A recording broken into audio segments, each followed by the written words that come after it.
बाबासाहेब आंबेडकरांचा भीम भगवान की एकच साहेब।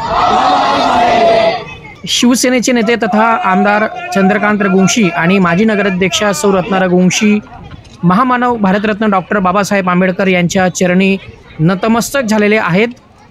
डॉक्टर बाबासाहेब आंबेडकर जयंती निमित्त नंदुरबार शहरात मोठ्या प्रमाणावर उत्साहाचे वातावरण दिसून येत आहे।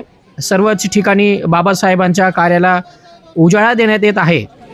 नंदुरबार शहरातील साखरी नाका परिसरात असलेल्या डॉक्टर बाबासाहेबांच्या पूर्णाकृती पुतळ्यास आमदार चंद्रकांत रघुवंशी आणि माजी नगराध्यक्षा सौ रत्ना रघुवंशी यांनी पुष्पहार अर्पण करून अभिवादन केलेले आहे। या प्रसंगी उपस्थित भीम अनुयायांना आमदार चंद्रकांत रघुवंशी आणि माजी नगराध्यक्षा सौ रत्ना रघुवंशी यांनी शुभेच्छा दिल्यात।